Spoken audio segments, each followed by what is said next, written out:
Hello, everybody, and welcome to the Bet Right Sports Betting Podcast presented by the Six Pack Coverage Media Network. It's your host, Jeff Farallo. That's right, I'm back from the bye week, feeling good. I missed everybody dearly last week. I was listening along with all of you, to Rue and Dave. Big shout out. You guys did an awesome job. Really enjoyed hearing you guys break everything down. Today, we're going to come at you to break down everything for week 5 of the NFL season. We are already in October into week 5. Things are feeling good for me. Rue, how are you doing? How was week 4 for you? Good, man. I've heard the people talking. They liked me in that hosting spot, so you might want to step your game up. I've been hearing I was very charismatic. The show had a great flow to it. So I was laughing. you, I'll know, admit it. You had me laughing a few times. You did a great you, job. got, you got some big shoes to fill this week. Week 4 it was all right. So on Sunday I came out a little bit behind, but then I swept on Monday night. I ended up on the 49ers and hit on 3 prop bets, so I ended up turning a small profit. So just a little bit to keep the bankroll going upwards, and hopefully set up a big week this week. Yeah. Yeah, I had a really good week. Prop sheet had a nice bounce back again. So we'll go through the recap here. I got to say, I felt like you and Dave gave out a ton of really good information, a ton of good bets for the favorite bets in the long shot. Yes. Didn't go too well. Yeah. Favorite bets of the week, you were on the Cleveland Browns. This would have been in contention for my favorite bet of the week. So I was right there with you. Browns -1.5, lose outright to the Falcons. That one was painful. Yeah, a couple empty trips to the red zone, and the Falcons were able to run the ball. So yeah, I mean, disappointing, and it's tough. Like, I feel like every Wednesday I'm just going back and forth. Like you said, we gave out a ton of bets. I'm always going back and forth which one I want to make my favorite bet. So just settled on the wrong one there. But being 500 is not where I want to be at. But we'll get it on track. Yep. So you're 2-2 on the year. Dave had a Broncos and Rams teaser. Unfortunately, neither of those legs came home. It was not a great week for teasers. I know this week there's a ton of teaser options on the board, but they haven't been too profitable so far this year. So we'll see if that turns around, or maybe we have to back off the teasers a bit this year. Yeah. Long shots of the week, you had a Broncos and Bucks money line parlay. Similarly, did not go well there. Either team won. So you got a 1-3 on your long shots. And Dave, I loved this long shot. I was all over this one with him. This one hurt. Lamar 60 rush yards and the Ravens money line. They go up, what? I think it was the 20 to 3. Yeah. Yeah. I mean, they end up blowing the game. That's another game that they've blown this year. Something with Ravens and holding a lead has not been going well this year. So that was a rough beat. I was with you there, Dave. Debate of the week. I'm just going to take a win via this one. The Panthers and the Cardinals. I was on the Cardinals with Dave last week. What's going on with you, man? 0-2, potentially 0-3 if we count this one in debates of the week. What are you doing? So I was looking to fade the Cardinals, and my handicap was basically I'm getting the best unit on the field. I think both the teams are pretty trash on offense, and I thought the Panthers would have the better defense, but it turns out that the Panthers offense is just too bad to overcome. Baker is an absolute disaster. I honestly thought Matt Rule would be fired this week, so I'm actually a little bit surprised that he wasn't let go. And if it's another ugly loss this week, I don't see how he makes it through another week or two with how this team looks right keep now. Him there as long as he can. We can bet against this guy every week. I'll take the Niners again this week. I mean, who steps in though? Who steps in? Does Ben McAdoo then step in as the interim? Like, that's what I mean. Even worse. Like, they don't have many options to replace him right now. Yeah, I don't know what you do if you're the Panthers right now. You're screwed. No quarterback, no coach, no replacements. No. Chalk donkey parlay. You guys decided to not create a chalk donkey parlay, which is unacceptable. So nothing there. And then prop sheet, we went 9-6 on the week. It was a very good week. We actually had a lot of unders. So we had 8 overs on the card. They went 4-4, 7 unders on there. Actually went 5-2. So maybe that's something we'll have to look at a little bit harder going forward. Obviously, I want to force unders for the sake of unders, but they were profitable at least last week, fading some guys like Cam Akers, Mitch Trubisky, players like that were good hits for us. So yeah, the Trubisky one was nice because I said on the podcast I'm taking this because I think he gets benched at halftime, and that's exactly what happened. So that was nice. And I had a brilliant on Sunday morning. I was like, oh my God, why don't I points bet Mitch Trubisky under passing yards in case he gets benched? Nice. And it worked out incredibly well. So that's something I'll talk about again this week. Maybe we can do a similar play with Carson Wentz. But like, that was a nice way to capture some upside rather than taking under like 220.5. You get the bonus if he only gets like 100 passing yards. So yeah. All right, heroes and zeros of the week for week number 4. What is your hero of the week? My hero is Derrick Henry. This is probably my most profitable game of the weekend. I thought his rushing line was just a complete overreaction. Okay. That's 71 and a half. It was a nice buy low spot. Did not make it onto the prop sheet because I knew you weren't that high on it. But he finally came through, rushed for 114 yards. I also was on the Titans on the spread and had money on them on the money line. So Derrick Henry with his first big game of the year, cashing his prop and the spread and money line. All right, my hero of the week is going to be field goal posts and crossbars alike. That London game was, I have mixed feelings on the London game. Like, I like having the early sweat, but it's also just like, it's a lot. I try and do a little bit more research on Sunday morning that you don't get to do when you're watching the game. But we were both on the Vikings in that one, and they were just trying so hard to just give the game to the Saints. Will Lutz drills a 60-yard field goal. The Vikings get into field goal range. You're just waiting for them to miss it. Somehow it goes through. Saints get the ball back and go like 40 yards in 10 seconds. Lutz gets a 62-yarder to win it. And I mean, the double doink part 2, like double doinks have been treating us pretty well as Eagles fans and bettors of the Vikings in week number 4. So that was just an incredible way to start the day. I was screaming my head off, and very fun way to win on the morning.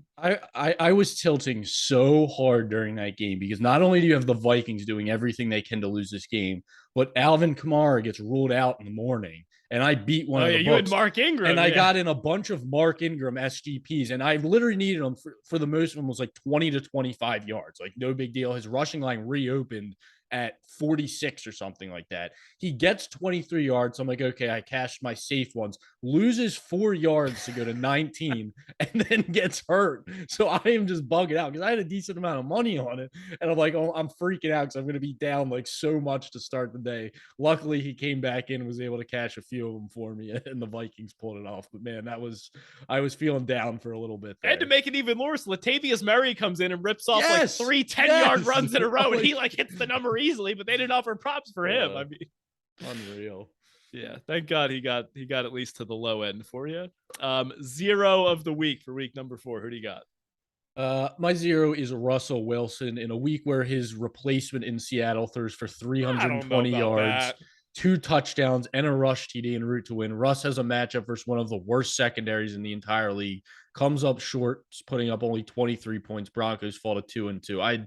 I had so much money on the Broncos. I when that line hit 3, I thought it was outrageous. I had them in a couple of teasers, and they couldn't even cover the teasers. So look, I'm with you on that. Like, I was on the Broncos with you. I don't think Russ played that bad of a game. If Melvin Gordon doesn't give them a fumble 6, and Mike Boone doesn't have freaking bricks for hands, I think that was it. They were still down 9 points. Different. There was still 9 points when Mike Boone dropped. That was they could terrible. have easily covered the teaser leg. I mean, agree, they could have went down the field and scored. I'm just saying, like, his teammates didn't really help him. I don't think Russ was terrible. He wasn't terrible, but it's a culmination of the season, and you have this great matchup to kind of get right in the division, and you throw up somewhat of a clunker. So yeah, no, I hear you. My zero of the week was the Cleveland Browns. They were your favorite bet of the week. I'm still not over this game. I'm still pissed off. The Cleveland Browns dominated time of possession, outgained the Falcons by over 70 yards. Nick Chubb is 118 yards on the ground. I mean, this should have been an easy win. There were guys, so Cordero Patterson goes down kind of early in the game. They're bringing in guys that you could have told me were made-up players, and they're just ripping off runs. Tyler Algier, rookie out of BYU, 10 carries, 84 yards, new career high. Some guy named Caleb Huntley, when I clicked on his name on Pro Football Reference to see his stats, it literally says page not available, cannot be found. He rushed 11 times for a career high 59 yards. Then they bring in some guy named Avery Williams, who is a special teams player. He gets a carry and goes for 21 yards. He only had 1 carry and he got 20 yards. I mean, what the heck? You allowed 3 separate running backs to set a career high in rushing yards behind one of the worst offensive lines in the league. I was ready to bash my skull through my TV watching this game. No, and the worst part is you look at the box score after the game and you see Marcus Mariota completed 7 passes. Yes! 7 passes. 7 passes! Wait, what is this, 1960? How did they win the game? It was, oh my God, I'm still not over it. Unbelievable. All right, ready to turn the page and move on to week 5, put all that behind us? Yeah, let's do it. All right, let's do it. Kicking off Thursday Night Football, we have the Indianapolis Colts against the Denver Broncos, 2 teams in desperate desperate need of a win to keep themselves alive in the AFC playoff race. The Broncos are 3 to 3.5 point favorites, depending on where you're looking. Over under is 42. Hopefully you're following us on Twitter. Our favorite bet of the Sunday night openers was the under 43.5. So looking pretty good there. Already 1.5 points of CLV. Big time injuries to some big time players for both of these teams. Star running back Jonathan Taylor going to be out for the game, as well as Shaquille O'Neal, Darius Leonard also out. So potentially two of the Colts best players missing. And similar story for the Broncos, running back Javonte Williams out for the season. Randy Gregory placed on IR. Russ is dealing with a shoulder injury. It sounds like he's going to play, but a guy that hasn't looked great so far this season now has a shoulder injury, probably not great. And the Broncos did sign Latavius Murray off the Saints practice squad, so hopefully he can replace Mike Bricks for Hands Boone to spell Melvin Gordon a little bit this week. What do you have on this game, Colts versus Broncos? Well, forget spelling Melvin Gordon. Give Latavius Murray the starting job, for God's sake. He looked good last week. Last week, yeah. Melvin Gordon, can you hold on to the ball, please? Oh, my God. How many times was four fumbles in 4 weeks, and he's barely playing? Like, God, the guy's more fumbles than Russ does, like, touchdown passes at this point. I mean, it's unbelievable. But, look, I think the spot here is the Broncos. You have the short week. Yeah. Colts are traveling to the altitude on a short. So I mean, the spots the Broncos Thursday night favorites have been profitable so far this season, but I just can't lay the 3.5 with the Broncos here. There's just been so much that they just seem like that team this year that just snake bitten, that no matter what they're doing, something's going to go wrong. This is another one where you are getting the best unit on the field in the Broncos defense. They didn't look great last week, but they didn't. I still think they're, especially against this Colts team, I think they can shut them down. So with now the Colts missing Jonathan Taylor, who's their main weapon, and like Michael Pittman, we've already kind of seen, like, when this dude's the number one option in offense, it's not enough for this team to be an explosive type of offense. So I'd be shocked if the Colts scored 20 points here. Combine that with the Broncos struggles on offense. The under here is really the only play for me in this one. Would you still take it now at 42? I think 42 is where I would cap it. It's like somewhat of a key number, but I was going to say 41.5 would probably be the last one I would take. All right. Yeah, I think so. We both like the under here. Both of these offenses are bottom 5 in scoring right now. Colts are 23rd in neutral game pace of play. Broncos are 26th, so they're two slow teams. They want to try and run the ball. We just said the Colts are already missing their best piece on offense. All they really have is Michael Pittman, and Pat Surtain's been really good for the Broncos, so I think that's going to be an interesting matchup. If he can kind of slow Pittman down a bit, I think the Colts are going to have even more trouble moving the ball, and Matt Ryan has just been so bad, and I'm sure Melvin Gordon, like we mentioned, is good for at least one red zone fumble that hopefully the Colts won't return for a touchdown. So I think the under is the play here. I'm kind of with you. The spot says the Broncos, but this is just not a team that I can lay 3.5 points with right now. So the spread's a pass for me. Yeah, I'm having trouble like picturing a world where both these teams score until the mid 20s and this game. It feels impossible. Over. Even if like the Broncos get something going on offense, what are the chances both of these offenses are going to click at the same time and put up any serviceable output? Yeah. Yeah, it's hard to picture, especially with the weapons missing. Yeah. You have any prop looks here? I have a couple that I like. Yeah, so I'm going back to the well with Courtland Sutton. I don't want to jump ship on some of these props that have been profitable for 3 out of 4 weeks, and Sutton's been a pretty good money maker here for us early on. So I took over 4.5 receptions, and I took over 63.5 yards. I don't know if you have the updated numbers on that. They might have moved a little bit. But he's gone over both of these in 3 out of 4 games this season. The Colts are 27th against the pass and dead last in DVOA against wide receiver 1. Yeah. So, and then also you have no Javonte Williams, so maybe they're going to hopefully pass the ball a little bit more here. So I'm going right back to Courtland Sutton. Yeah, absolutely love that. All the points you said are spot on. Yeah, so right now you can get a 64.5, and the 4.5 reception line is still available on every site. So totally with you there on Sutton. Only other props for me, Nyheim Hines, his rush yards line opened at 42.5. I think it's on the way down, so I'm not sure how much room there is to play this one, but this is a guy that's only had double-digit carries 2 times over the last 3 seasons. Colts beat reporters are speculating that Phillip Lindsay will likely be added to the active roster and would be the likely leader leader in the backfield in terms of carries. Hines will likely be used out of the backfield more in terms of receiving. So he's also averaging a career low 1.4 yards per carry so far this season on limited carries. But I think the Broncos run defense should show up a little bit more than they did last week when Josh Jacobs was carving them up. And then I doubt we get a line for this, but just in case they post a line for Albert O, this guy might just be done in Denver. He played one snap last week, currently playing behind Eric Siebert and Eric Tomlinson at the tight end position. For whatever reason, this team has just decided that Albert O is not a part of their plan moving forward. So if they post any kind of line on this guy, it would be an automatic under for me.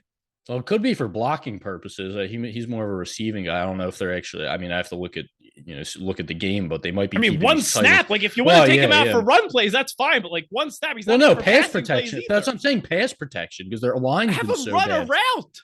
No, you need an extra guy to block, is what I'm saying, because their line's been so bad in pass protection. You got to keep a sixth guy in. Still, if you have a guy that can catch the ball, you figure you give him a couple routes. I mean, do something. It's not like they have this explosive offense, but I don't know. I don't get it. Anything left to say on this game? Nope. All right, take it across the pond to good old London, England for the Sunday morning game between the New York Giants and the Green Bay Packers. Packers are 7.5-point favorites on a neutral. Over under is 40.5. The big question here is the Giants injury report. Daniel Jones went out with an ankle injury last week.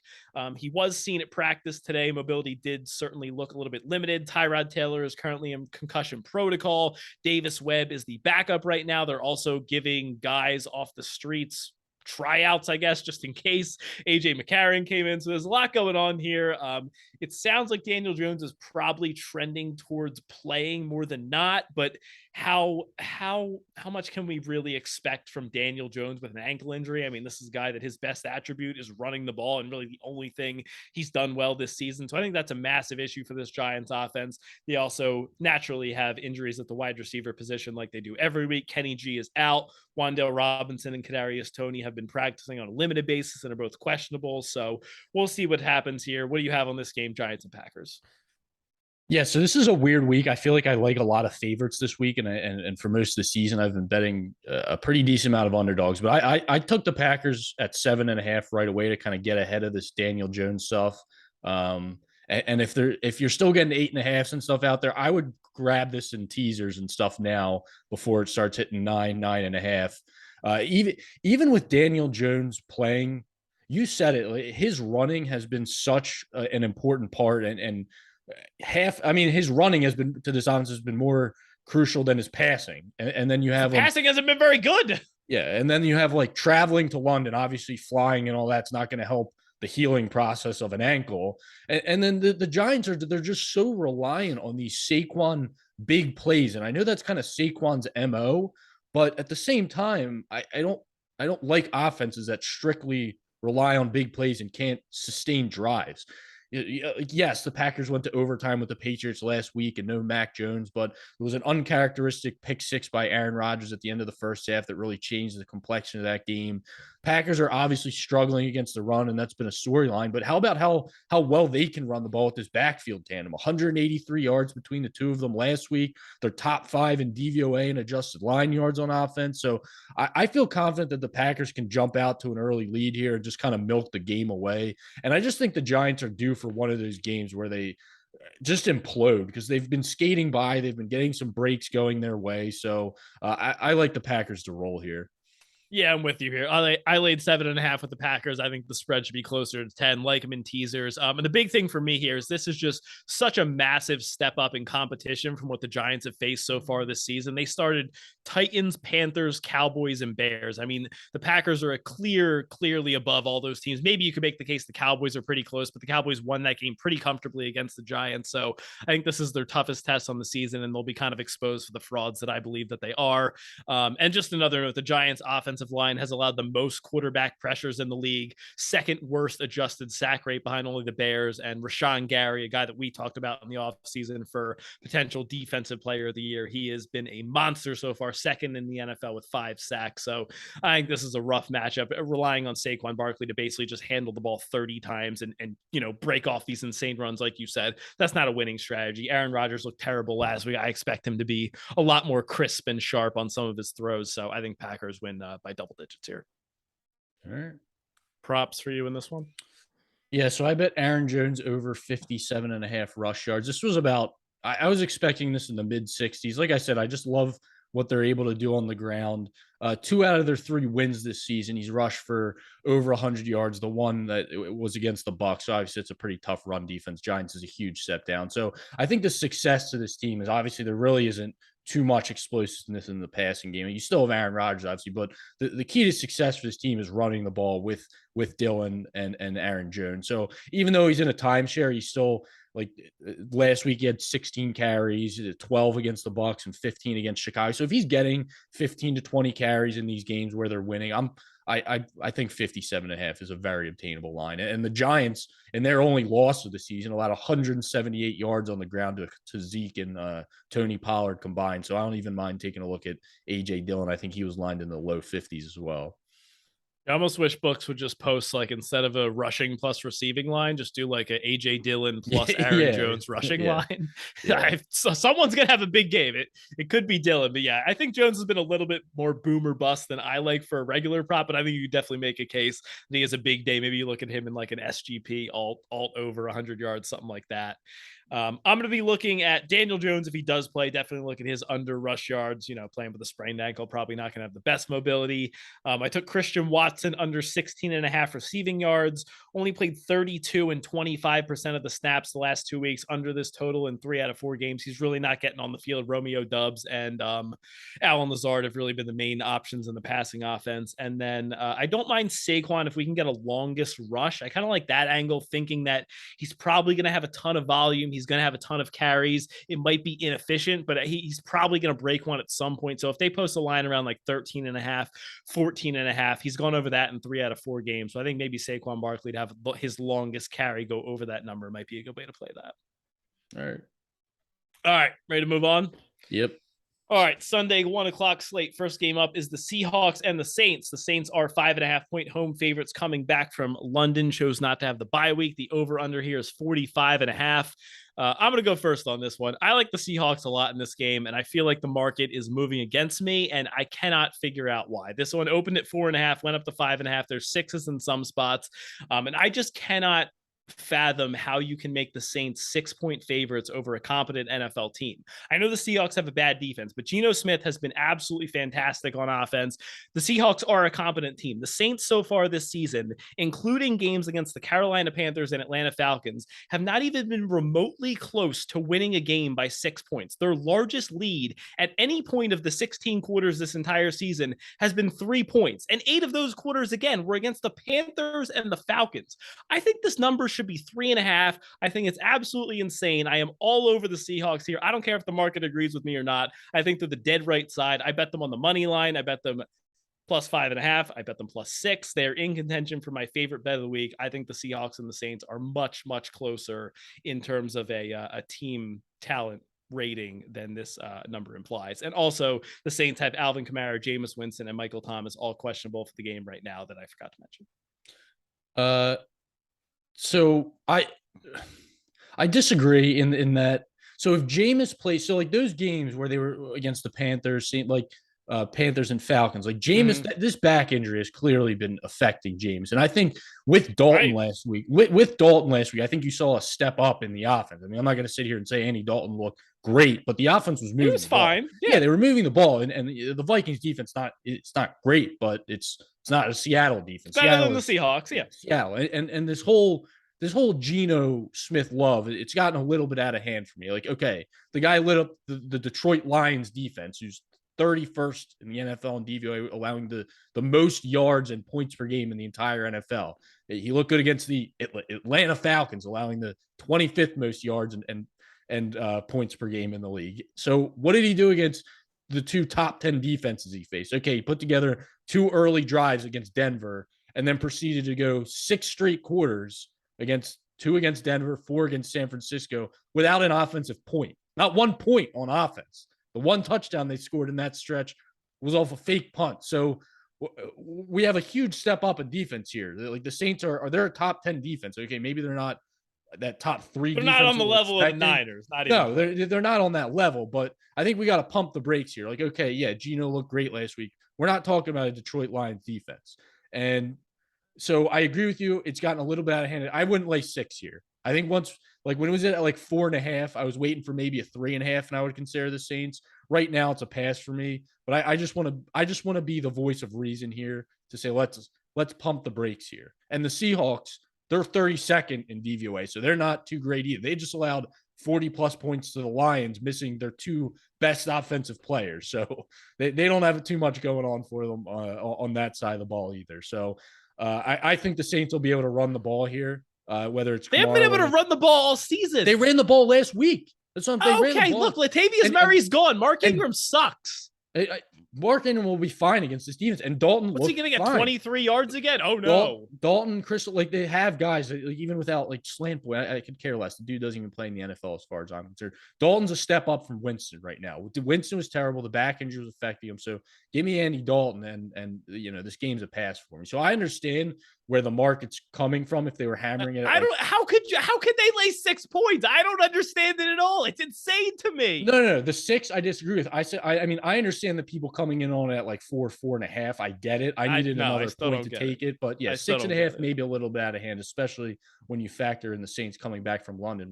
What's up with these teams now? I guess they don't want their buys early in the season, but like the Saints, the Vikings, none of them are electing to buy. It's weird. The Giants aren't next week, and and the Packers aren't. Yeah, I mean, I guess it is pretty early in the season, but I mean, we'll see how it plays out. We don't really have enough of the sample size. I think there have only been 4 teams that have ever not elected to have their bye coming back. Like the Dolphins didn't last year. I know they lost, but like that's only 1 game, so we don't want to take too much from that. But that will be something to monitor moving forward to see, are these teams looking a little slow, a little lackadaisical coming back from London and not taking the bye. So something to keep an eye on. Yep. Any props for you in this one? No, I don't have any props in this one. I'm going to be looking at Chris Olave overs. He's probably a guy I'm looking at more for like a points bet or a long shot SGP. He is 2nd in the NFL in average depth of target, 1st in air yards by a wide margin.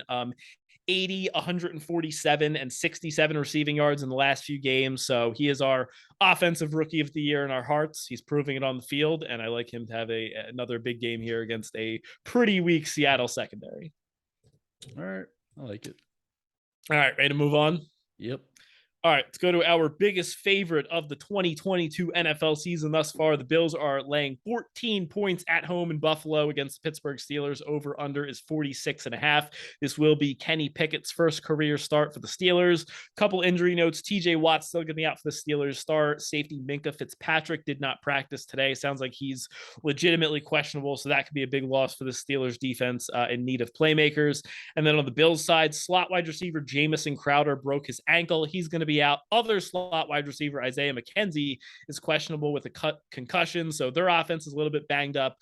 We saw Kenny Pickett throw 3 interceptions in 1/2 against the Jets last week, which is a little bit concerning. I still think he's got to be an upgrade over Trubisky, but this is a pretty tough spot to make your first start. Maybe he looks better than last week because he does have a full week to prepare rather than being thrown in there mid-game. But what do you have here? Are you laying this with the Bills, or do you think the Steelers can be a little pesky and cover the spread like they did last year when they beat the Bills outright week 1?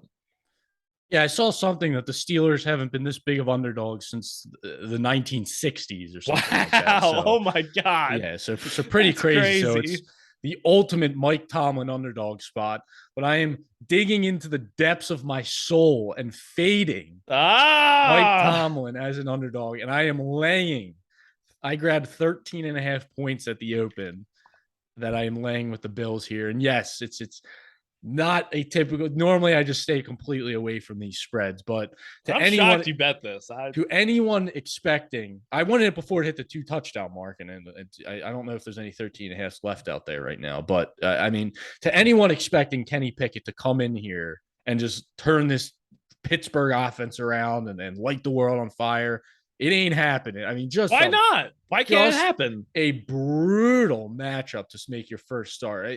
I mean, this stretch of games he has to face. I mean, we'll get to the rest as we go through, the season. But despite all these injuries on the Bills defense, they've just continued to shut teams down, and I don't understand how they've done it. All these great offenses, they blanked the Ravens in the second half last week. Second fewest yards and points allowed in the league. They're only allowing 234 yards per game. Well, what the heck is the Steelers offense going to be able to do? Defensively, the Steelers without JJ Watt, now with Minka Fitzpatrick question, we're talking about we're getting in the range of like a bottom 8 defense here. No, we're not. 7+ yards per pass allowed in the last 3 weeks. Zach Wilson, Jacoby Brissett, Mac Jones. They're the 26th defense on third down, so they can't get off the field. And what did I talk about the Bills last week? They've been fine on defense. 26th on third down percentage. The Patriots scored 17 points and the Jets got 24, and they had like 5 turnovers in the second half. They've not been that bad. The Bills, number 1 third down offense in the league. This team just puts drives together. They wear you down. Bills are number 1 in success rate on offense. Steelers defense ranked 21st. So there's just so much in the Bills' favor here. Like the only 2 games the Steelers were able to even reach 20 points during this season. It took defensive touchdowns and turnovers putting them inside the 10-yard line. So okay, let me interject here. I can't take. Let me just round it off with. All right, go ahead. Let me round it off with Jesus. Last season and leading into the season, so there was one game this season where the Bills were double-digit favorites. Titans. They are 5, against the Titans. Yeah, they're 5-1-1 against the spread as double-digit favorites. And we talk about all the time how when this Bills team wins, they tend to blow teams out. Obviously, it's not always the case. Like last week, they won a 3-point game, but if you're going to lay a double-digit spread, the Bills are the team to do it with. Okay, let me provide some counterpoints here. Kenny Pickett is still a total unknown. We have no idea if he's good. He doesn't fix Matt Canada though. Let's talk. It's not. He can still be a better quarterback. I get their play calls still suck, but he can still do more than Mitch Trubisky did. He's still an unknown, and he still has upside. He could be pretty good. There's also downside. I know. I'm just saying we don't know. So it's not like we can guarantee that he's going to be awful. He could be pretty good. He could put up some points this week. The other thing, Josh Allen and this Bills offense, for all these incredible accolades you want to give them, what have they done the last 2 weeks? I know there was some humidity in Miami. There was some weather last week. They put up 23 points last week and 19 the week before against pretty comparable defenses. Like the Ravens and the Dolphins defenses aren't that far away from the Steelers in my mind. If they're only putting up 23 and 19 points and you're asking them to cover a 14-point spread, I don't know if that math checks out. You got to put into context. Like they got off to a slow start last week. They scored 20 unanswered points in the second half. What if they get off to a slow start this week? They do they can score 20 on cover. They can score 20 unanswered points in the second half, and the Steelers are going to end up with 3 points. 23-0. The Steelers they might. Score. There's a realistic chance. The Steelers can score. You're assuming Kenny Pickett's going to come in and be better than Trubisky. Why? He's a Trubisky was terrible. He can't be much worse. Look at Trevor Lawrence last year. The dude was a deer in headlights. And you're talking about let me just say this. You're talking about a rookie quarterback making his first start against a top 5 defense behind arguably the worst offensive line in football. The worst offense. Like how is it? It's not like the dude's going to have time to pass back there. He's going to have to make quick decisions. He's going to, if his first read's not there, what's going to happen? It's going to be a sack, force a pass. Like I know 1 interception last week was a Hail Mary, but still 2 interceptions in his first half of football. I mean, come on. Against the Jets, now we're taking a step up to the Bills. Give me a break. I don't know. I could never in a million years lay 14 points here. I'm not betting the Steelers. I have no interest, but I don't understand this. I don't understand laying 14 with the Bills in this game. All right. You missed out. I don't know what to tell you. Props for you in this one. I have like 100. Really? I don't have anything. I have a lot of stuff. Let me guess. You're gonna make a bunch of targets in the Steelers passing game. You're gonna target George Pickens because Kenny Pickett. Oh yeah. Because Kenny Pickett played 1/2 of football and targeted him a few times. Yeah, go ahead. Okay. You're so predictable. Let me tell you. So predictable.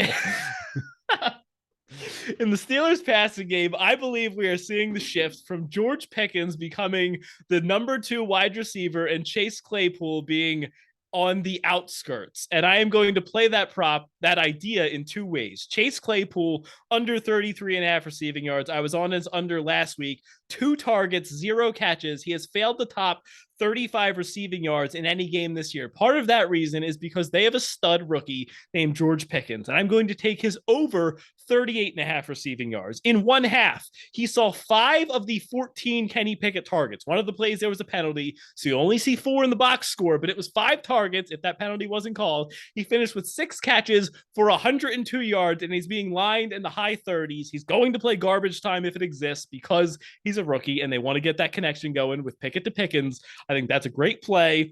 And on the Bills side, I'm taking Josh Allen under 44.5 rush yards. It is well documented that he runs less in less competitive games, only 10 rushing yards against the Titans, whereas he was over this number in all three of the competitive games. So if you like the Bills, correlate that with Josh Allen under rush yards. And if Isaiah McKenzie does play, he's going to have 100% of the snaps in the slot. We saw him dominate in this role last season with no Jamison Crowder. So I think he's in line for a big game if he clears concussion protocol. Rue, what say you? You're just predictable. That's all. Kenny Pickett. How is it not? It makes sense. Kenny Pickett. There's 13 passes in the game. And we're going to act like that's enough of a sample size to determine George Pickens is going to be his number one target. Yeah, he was already ascending over Chase Claypool. He's been god awful all season. I've taken his under 2 times. Why wouldn't I play it again? I don't know. The under's fine. I don't know how you're going to take any overs on the Steelers offense. It's all speculation. It's disgusting. Yards is more than 38.5 last time I checked. All right, we're going to move on. Yeah. Right. I'm pissed off today. I don't know what it is. I'm just in a pissed off mood today. I feel like we're just disagreeing on everything, even though we're really not. Yeah. All right, Chicago Bears against the Minnesota Vikings, heading up to the NFC North. Vikings are 7-point home favorites. Like we said, coming back from London, did not take the bye week. The over-under is 44. Rookie safety Lewis Seen for the Vikings is going to be out for the season. Running back David Montgomery is questionable for the Bears, but Khalil Herbert has been more than adequate, so that's not really a spread impact injury or anything like that. I had the unfortunate pleasure of taking the Vikings -6 on the look-ahead lines, and I am just absolutely terrified betting on this team to win by margin. It feels like this is the Mike Zimmer offense, the Mike Zimmer Minnesota Vikings all over again.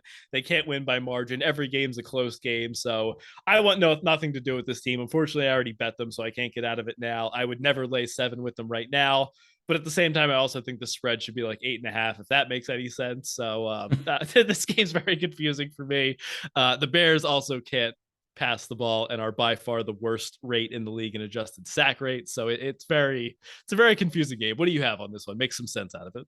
Oh, take it easy with the Bears can't pass the ball. Justin Fields had a season high 11 completions last week. We're on the upswing. Like 80% of his yards came on one pass.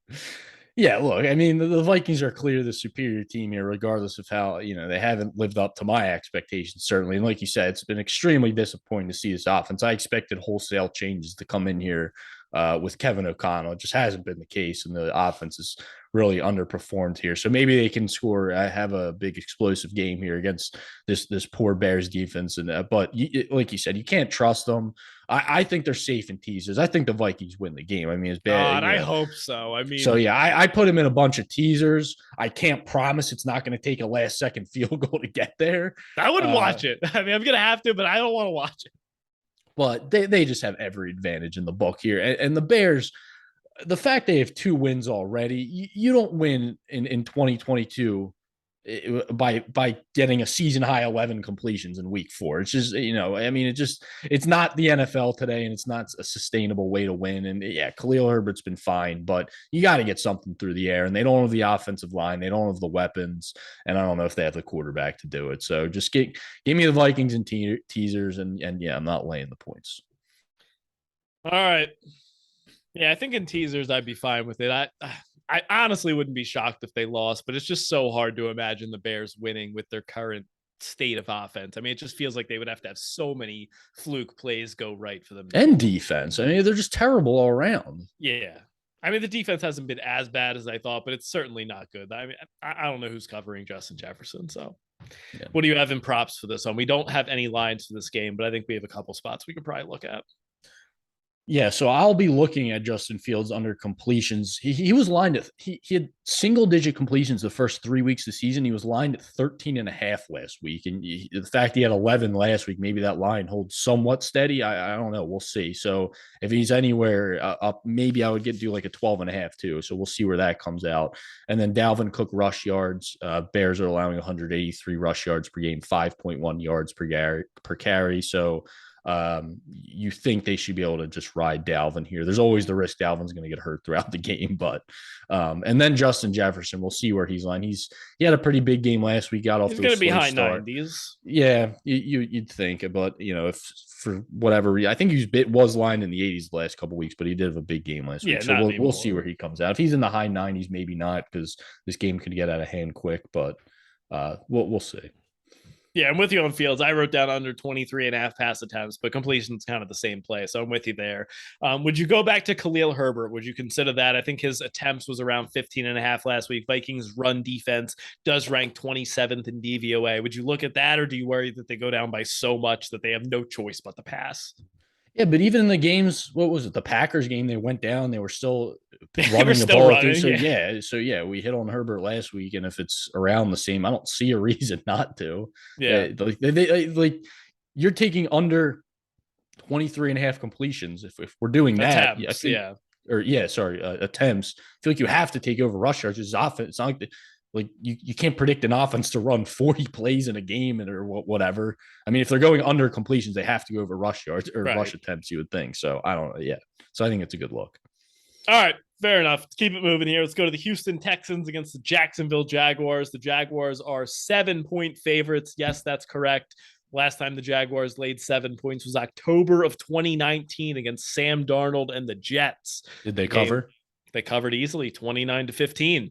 Over under in this game is 43 to 43.5. I'm going to be on the Jags here. I also like the over. I don't love.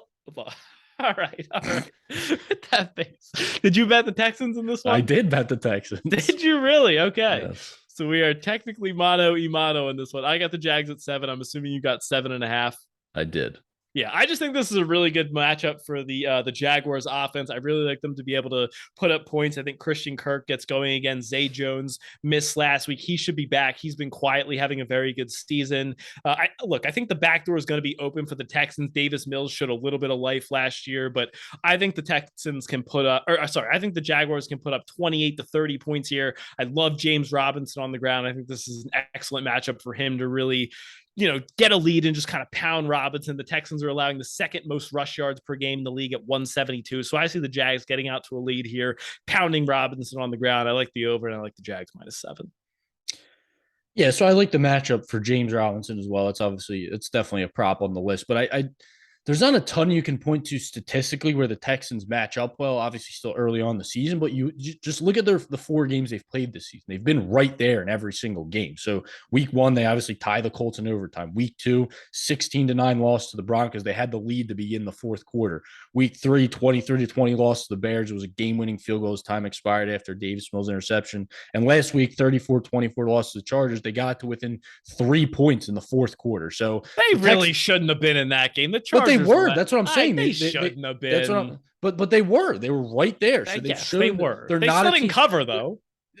No, they didn't cover. But I'm saying they're right there. So I'll take my chance. Like you said, the back door is going to be open. So it's going to be open. Yeah. Yeah. So yeah. Like I mean, I like what I've seen from Dameon Pierce. He's look pretty good. Davis Mills. He's a backup. Davis Mills is a backup quarterback. I said this in the offseason. He's been disappointing this year. Yeah, he's definitely been disappointing. But the Texans, they're not like a quit team to me, like the Commanders or something. This team's gonna battle. Yeah. No, you're right. So I'm high on the Jags. Don't get me wrong, but still early in the season to be laying 7.5 points in a divisional game. I'll take my chances with the Texans here. I would not take it at 7.5 for what it's worth. There are still -7, -110 on the board. I would take that. Would you look at the Jags in a teaser?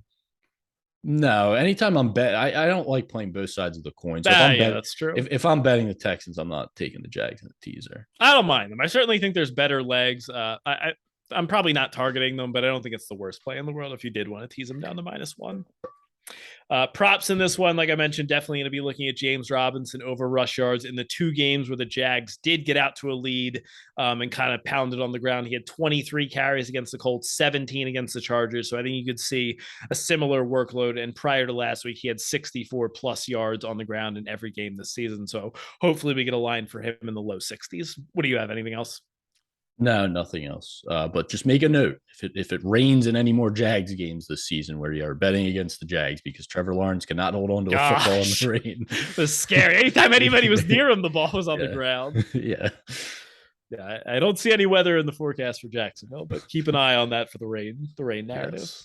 All right, moving over to the AFC East, the Miami Dolphins against the New York Jets. Jets are 3-point home dogs. Over under is 45.5. Jets are coming off an emotional win over the Pittsburgh Steelers, and the Dolphins are off the mini bye from Thursday Night Football. They will obviously be without Tua Tagovailoa, so Teddy Bridgewater stepping in to start at quarterback, and the Jets are down to their fourth string left tackle. Not great. What do you have here on this game, Dolphins versus Jets? So I was pretty hesitant on this one. I know you were on this right away, but the more I looked into it, this one was like a straight value play for me, I guess you could say. Last week at this time, or when the lines opened up, the Dolphins were 6-point favorites. Yeah. Since then, the Dolphins lost. It was a bad situational spot last week. Everyone knew that. I still thought they played really well, honestly. And that's what I was really impressed. Yeah. So they fought. They had the whole Tua situation happen. And then last week the Jets beat a poverty Steelers team at making a quarterback switch at halftime. So look, what in that, and like you said, the Jets are now in their fourth string, or they're pulling left tackles off the street. How are we getting 3 points of value based on that? And we all know Teddy Bridgewater, Teddy covers these, especially on the road. I don't have the numbers in front of me, but laying 3, you're getting a 3-point discount. I feel like I'm getting like a pair of shoes 50% off here or something. So I'll take the Dolphins at -3. This bet is this is in contention. This is probably my favorite bet of the entire week. The Dolphins -3 to me is absolutely insane. Everything you just said, totally agree. I see mismatches all over the field. The Jets ranked 29th in DVOA against the pass. Sauce Gardner has been very good, rookie cornerback, but whoever he isn't on out of Tyreek and Waddle is just going to have just a clear advantage matchup. They're going to be able to exploit this defense. I think this Dolphins defense is an absolute nightmare matchup for Zach Wilson. The Dolphins defense blitzes at one of the highest percentages in the league. Zach Wilson ranked 31st among all starting quarterbacks last season against the blitz. He also took the most sacks of any quarterback in the league at 3.4. Like we said, they're now down to their fourth or fifth string left tackle.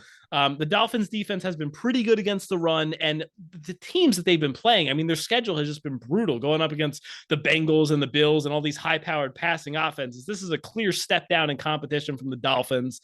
I just think this spread is absolutely insane. Teddy B takes care of the ball. Defense forces multiple turnovers, and the Dolphins win by double digits. I even took this one on points bet. You can get the Dolphins at -4, so every point they win by more than 4, you multiply your bet by. I think this could be Dolphins by 20 points, honestly. This is by far my favorite bet of the week. All right. I think I'll throw a little bit more on the Dolphins. Do it. Get the 3s while they're still available. Yeah. For some reason, the market this week has not really been coming with me. I feel like I've been like nailing it every week, but this week, like a lot of the games I'm on, the market's just like, nah, it's going the other way, or it's not with me. But I love the Dolphins here. All right. Props for you in this one. Yeah, so I'm going to look at Breece Hall receptions. His snap share has actually gone up, and he's out-snapped Michael Carter for the first time last week, playing 64% of the snaps. He ran 18 and 24 routes the past 2 weeks compared to only 10 and 17 for Michael Carter, and he saw 6 targets and 11 targets. So, and then you mentioned the blitz percentage for the Dolphins. It's going to lead to probably a lot of quick dump-off passes and screen passes from Zach Wilson. So if we're getting like that 2.5 or where he was most of the season, or even a 3.5, I'm fine taking that. Why don't we just take over rush plus receiving yards? I feel like that's a little bit safer. Like he got 17 carries last week. I mean, if he's going to get that kind of volume, like he did see 6 targets, but only turned into 2 catches for 12 yards. I feel like the target's a little bit more volatile. I was kind of looking at him more like over total yards, just because, like you said, the touches have been increasing big time. 19 touches last week. So. Yeah, but if I'm getting a running back line to 2.5 and he's getting 6 targets, I'll take that every time. I mean, the chances are, it was a weird game. He had 2 receptions. Most of his targets are going to be close to the line of scrimmage, where they're high percentage targets, where he should catch at least 50, probably more than 50% of them. So if you're telling me he's getting 6 targets, I'm getting a 2.5 reception line, I'm going to take that every time. Okay. Fair enough. I'm going to look at Jalen Waddle over receiving yards on the Dolphins side. I think Tyreek's fine as well, but the Jets rank 7th against wide receiver ones. I said Sauce Gardner's been pretty impressive so far. They're 26 in terms of DVOA against wide receiver twos. I think, who's ever not on Sauce Gardner, even whoever is, they can still beat them. Like, they're going to be in a clear advantage matchup. So I think this could be a big day for Waddle. He probably goes for 100, and he'll probably be lined in the 60s. All right. All right, moving right along, let's go to the NFC South. A lot of divisional matchups this week. We are going with the Atlanta Falcons traveling to the Tampa Bay Buccaneers. Bucks are laying 8.5 or 9. There's still a few 8.5s out there, but a lot of books are moving up to 9 for teaser protection. Over under here is going to be 48.5. Cordero Patterson, big loss for this Falcons offense. He was placed on IR, and Cole Beasley, recently signed receiver for the Bucks, has re-retired. I guess now that Godwin and Evans and all the crew is back, he is no longer needed. As we mentioned earlier, the Falcons completed 7 passes last week and ran the ball for 200 plus yards. Don't see that strategy working again here. This Bucks run defense is not going to allow 3 different running backs to set a career high in rushing yards. I am pretty certain of it. I think the Bucks are an excellent leg in teasers. I know you like that as well. Have you laid the points with the Bucks, or are you just sticking with them in teasers here? No, I haven't laid points, but I would definitely lean laying the points with the Bucks. I just don't want to get carried away with laying too many favorites of these bigger spreads. I already laid the Packers and Bills, but definitely grab the 8.5s and teasers while you still can, because like you said, later in the week, the books are looking to protect themselves from these, especially when you start getting in that 8.5 range. They're just looking to move those up to 9. So definitely grab that. Bucks have won 4 straight games against Atlanta by an average of 14 points. And similar to the Bears, like, you're just not going to be a good team in this league if you can't pass. Now you lose Cordero Patterson, and you're not putting up points against this Buck defense running with Caleb Huntley and Tyler Algier. So yes, the Bucks got absolutely exposed on Sunday night. It was a bad matchup. This defense is certainly going to be pissed off. So you're going to get a pissed off Bucks team here coming back at home against an Atlanta Falcons team that, for all intents and purposes, probably going to be forced to pass the ball here. So we'll see how Mariota looks in a must-pass situation. I don't think they've really faced a matchup like that where Mariota's had to get it done with his arm. So this one could definitely get ugly. Yeah. Yeah, I'm with you. I think the spread should be Bucks -10. I don't think I'm going to lay it, but I think that I would grab up all the 8.5s and teasers now while you can, because once it moves to 9, it's out of range. Any props for you in this one? Yeah, so I am looking at Chris Godwin receptions. His first game back last week, he ended up playing 83% of the snaps. He saw 10 targets for 7 receptions, and he should have a better matchup in the slot here than Evans will on the outside. So I'll take a stab at Chris Godwin. Okay, I like that. That's a pretty good call. I feel like we've been on Fournette a bunch this season, and he's disappointed. I don't think I can go to him again. No. I'm going to be looking at Kyle Pitts under receptions. I'm looking, if we get a line at 4.5, I'll love that. Otherwise, I think 3.5 at plus money could be a good look. We just talked about the Falcons' lack of a passing game. They ranked 27th in pass rate over expectation. Pitts ran a route on only 60% of Marcus Mariota's 20 dropbacks last week. For some reason, they decided to draft a tight end to use as a blocker, like top 10 overall, which is just insane. I don't know what the heck they're doing, but his season high is 5 catches. In every other game, he's had 2 or fewer. For whatever reason, they have decided that Kyle Pitts is not going to be a big part of this offense in the passing game. All right, I like it. All right, let's go to the Detroit Lions against New England Patriots. Very interesting game here. Very interesting line movement. The Patriots are 3-point favorites. Over under is 45.5. Ton of injury notes on both sides here for the Patriots. Jacoby Myers is questionable. Jonnu Smith is out. And then the big question at quarterback, Mac Jones, dealing with an ankle injury, was limited at practice today. So his status is up in the air. If he doesn't go, it's probably going to be Bailey Zappi over Brian Hoyer.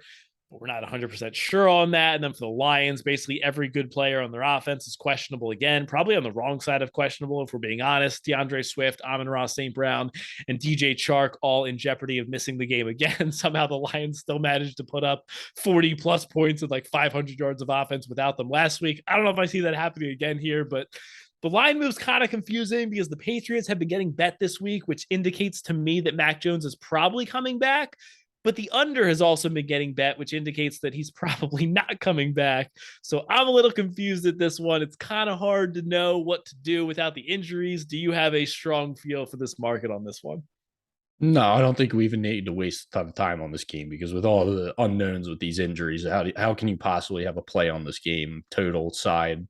Otherwise, I mean, I don't want to lay 3 points with this Patriots team, especially if Mac Jones isn't playing. But I also like 3 points is enough for me to take with the Lions on the road here. Like they're not on they're in a dome on some nice indoor turf anymore where they can put up a ton of like I don't expect like I would honestly like I was leaning the under early in the week because I'd like the I don't Lions know about this that. this offensive output by the Lions is not sustainable to me. It's just not, and especially when you have all these guys out on The offensive offense, output on the opposite side is their defense isn't well, getting that any is better. certainly is yeah. That they can't stop a nosebleed. So, yeah. I mean, if Mac Jones gets in, I'll try and beat the Bucs and lay the through with the Patriots. But if he's not in this game, it's a complete stay away for me. Okay, let me just give you two scenarios really quick, just in case people want to bet this game. Mac Jones is ruled in. The spread moves up to Patriots -4. Would you look at the Lions in that scenario, assuming they do not get Swift or Amon-Ra back? No. Okay, Bailey Zappi starts, and this one goes down to a pick'em. Would you bet the Patriots or would you pass? A pick'em? Oh yeah, I'm betting if it's a pick'em, I'm taking the Patriots with Zappi. Yeah, with Zappi. Okay. Let him sling it, man. Let him sling it. This dude was setting records at Western Kentucky over the last few years. Let the man really slinging it last week. Let Zappi cook. They didn't have a game plan for him. He came in as a third stringer. I guess. I mean, he doesn't have anyone to sling it to. I guess that's part of the issue. But it could be a problem. Props in this one. We don't have any lines, obviously, because of all the injury notes, but I think you have to look at all of the running back overs here. These two teams rank 31st and 32nd against the run. Jamal Williams, DeAndre Swift, Damian Harris, Ramondre Stevenson, whoever we get a line on, who's ever active on game day, you have to look at the over here. I think these teams are going to be moving the ball on the ground all day long. Yeah, that's what I've written down too. All right. That's enough on that one. Let's go to the Tennessee Titans against the Washington Footballs. Footballs are 2.5-point home dogs. The over-under is 42.5. Titans will be without rookie wide receiver Treylon Burks. He has a turf toe going on, so he's going to be out for a few weeks. The Footballs will also be without their rookie wide receiver, Jahan Dotson. They did get Brian Robinson, rookie running back, designated to return from IR, so we'll see if he plays coming off the gunshot wound or not. I'll let you go first here. This is a tough game. Laying points with the Titans doesn't feel great. Taking points with the Commanders doesn't feel great. What do you like here, if anything? Every week feels like the spot to buy Washington. And does it though? I didn't feel like that last week, and it didn't play out like that either. No, but look, like I look at this, I'm like, this team's not going 1-16. They're going to win another game. But will they though? But I'm not here to take my chances. So like this is the one where the with Washington is the spot, but I'm not playing it. The game's a pass for me. Wentz has just been terrible, ranks 25th among QBs in EPA. And like I said, this team is just like it feels like they're quitting on Wentz. I think they've quit. The guys who've been there with Ron Rivera are kind of starting to quit on him.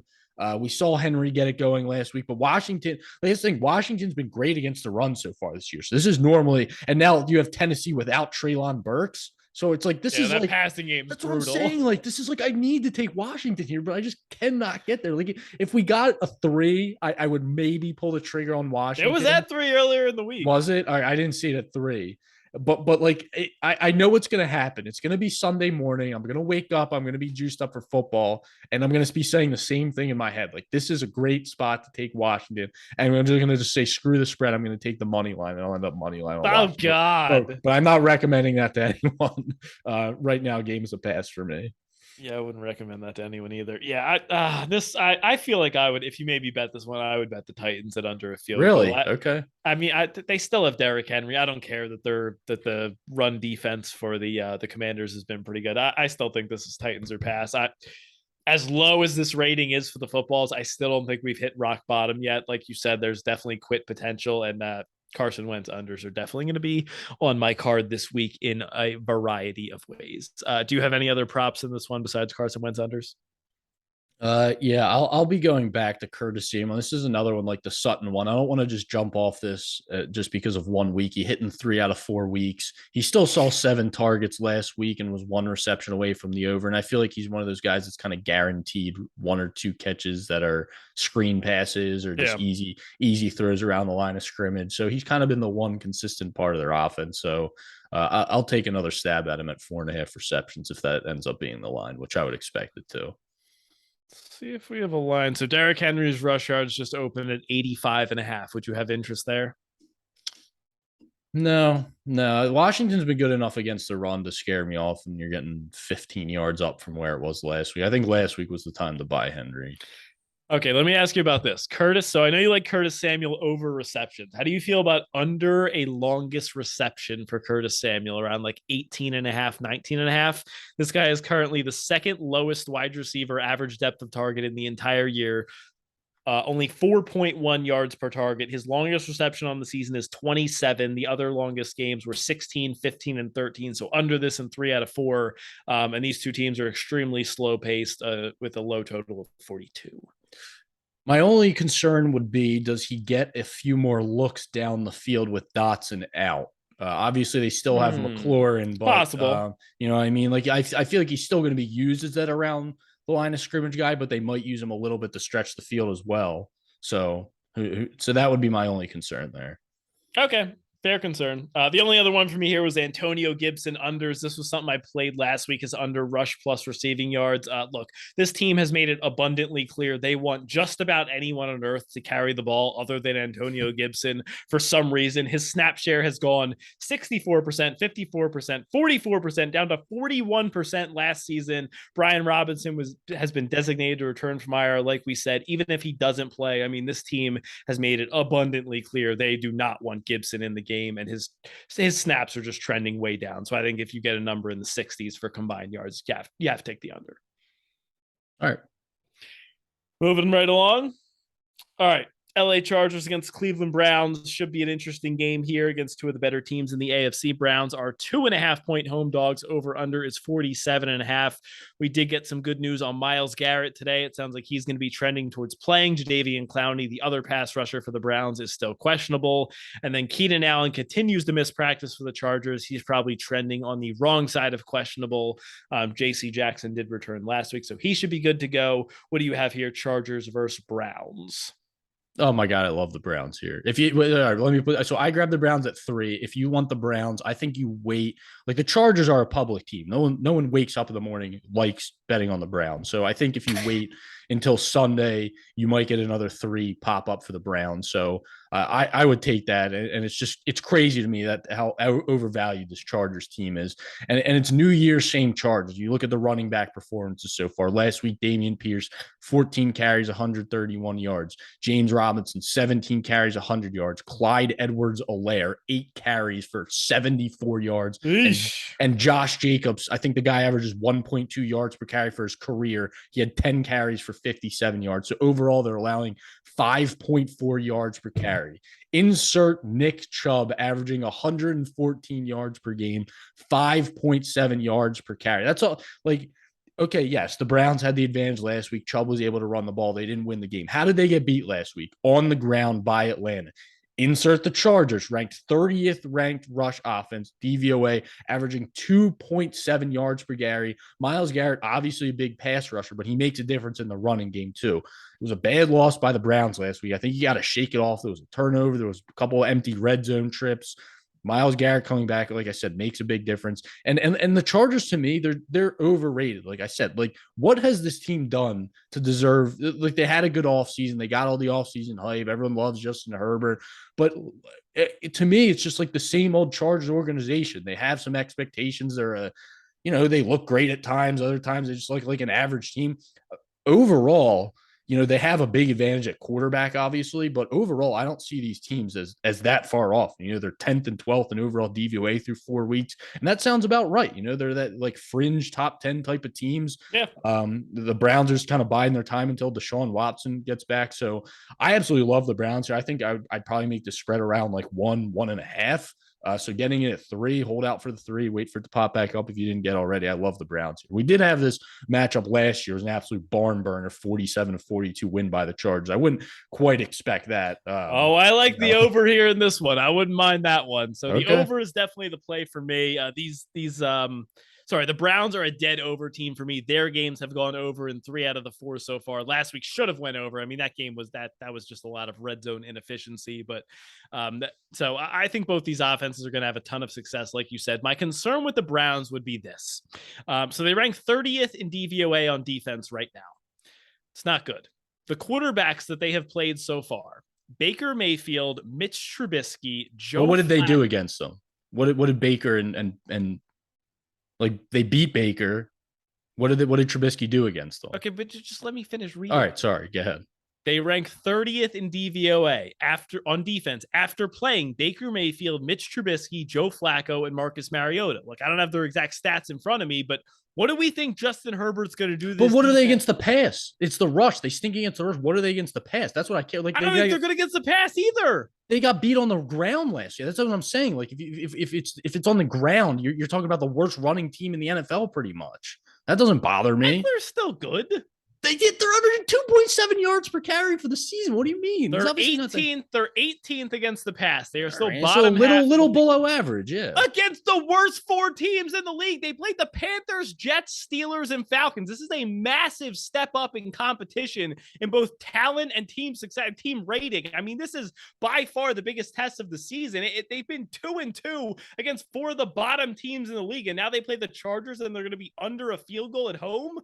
I don't know about this one. I have some serious concerns. Wait, so you're betting the over? Are you betting the Chargers? I am betting the over. I really want Keenan Allen to play. If Keenan Allen was playing and the Chargers were under 3, I would take him. Without Keenan Allen, I don't know if I can get there, but I would never bet the Browns here. Yeah, and you also have, like, if Myles Garrett's back, don't forget that the Chargers are also missing their left tackle. That's obviously a massive. Yes, like, that's true. Like, you know, there could be a small spread here. You have one or 2 big Myles Garrett sacks that could end up being the difference in the game there. So, and then they're missing their best pass rusher on the other side. Or, well, I mean, maybe Khalil Mack's better than Bosa, but they're still missing a top pass rusher on the other side in Bosa. So, yeah.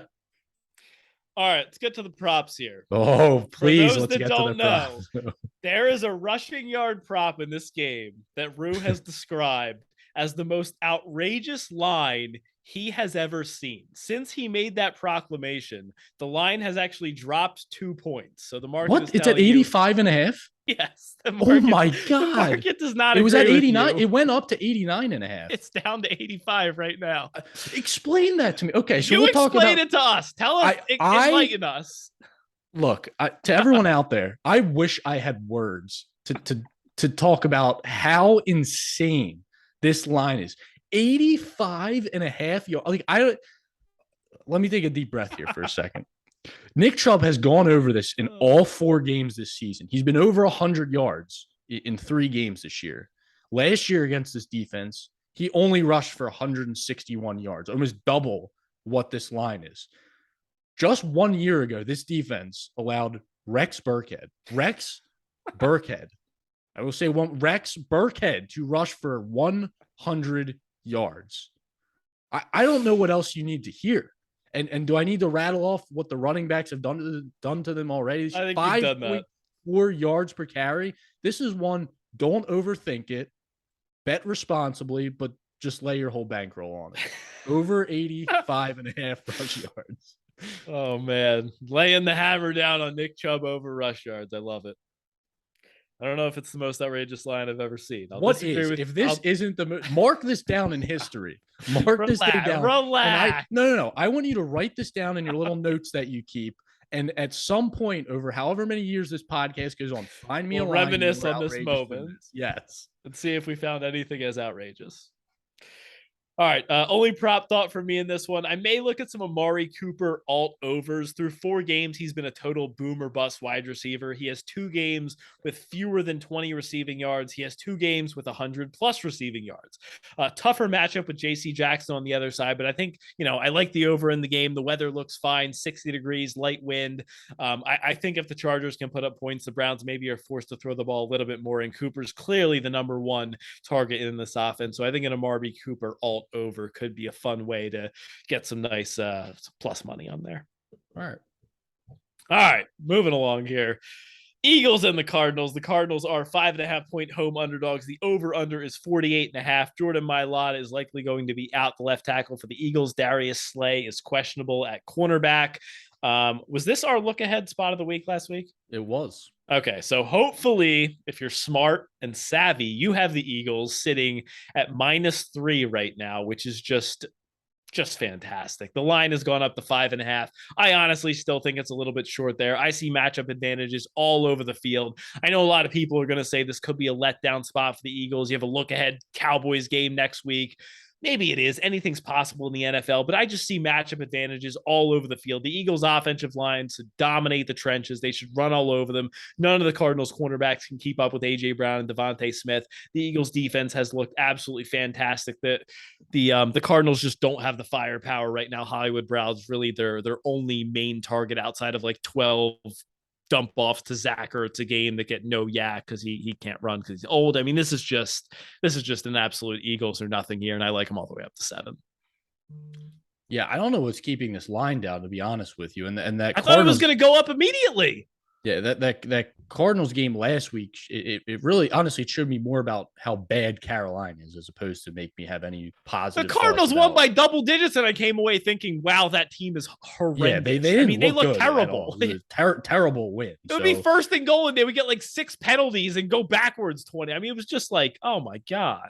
Yeah, so look, it seems like maybe a trap spot for the Eagles, but this is just like, we're talking about a top 2 or 3 team in the league versus a bottom 5 team. And you're telling me only 5.5 points separate them here. The Eagles are going to have their way with this defense. And you know, okay, Kyler, like he'll make a few plays, like whatever, like this, we're just talking about different class of teams here. And Cardinals are just, you want to fade them at home too. They perform well on the road. They've lost 7 straight games at home and are 0-7 against the spread at home. Wow. So fade the Cardinals at home. Give me the Eagles here. Like you said, I'll take them up to a touchdown. I was even looking at like some alt spreads for the Eagles here because I just think, and it kind of feels like the trap type game. The Eagles kind of escaped that last week with the Jaguars. Like they were down to 14 points. You thought the Commanders was a trap game for them, and they dominated the last 2 weeks. So that's like, the Eagles just feel like they've kind of passed every test. They had to come from behind last week in some bad weather. So this team's rolling right now, and I'd be curious to hear anyone making a case for the Cardinals in this matchup. Yeah, and I mean, the 2 games that the Cardinals have played, step up in competition, they lost by 8 to the Rams, the game where they should have lost by like 30, and then they actually did lose by like 30 to the Chiefs in week 1, who were -6.5 in the Cardinal Stadium. So I also like the Eagles -3 first half here. The Eagles have the number 1 offense in the league in the first half, averaging a 14.25 margin of victory in the first half. The Cardinals have been outscored 23-7, 20-0, 13-6, and 10-3 in first half this season. Eagles jump out to a big lead here and never look back. Do you have the halftime full-time odds by chance? Be curious what that is. I want to say they were around like -125, really? -130 when I was looking earlier. Oh, I don't hate that at all. But I don't have it in front of me, so I may have made that up. But I'm pretty sure it was. If we can get something in the -120s, I think that's a pretty great bet. Yeah, definitely another way to play it as well. Prop looks for you here? I don't have anything in this game. All right, I'm going to be looking at both the tight ends. Zach Ertz over 4.5 receptions, just cashes every week. 11, 10, and 6 targets the last 3 weeks. 8, 6, and 6 catches. And these targets are very close to the line of scrimmage, low A-dot players, so he's catching a very high percentage of them. And then I don't hate Dallas Goedert if you want to go over receiving yards on him. The Cardinals ranked 29th in DVOA against the tight end.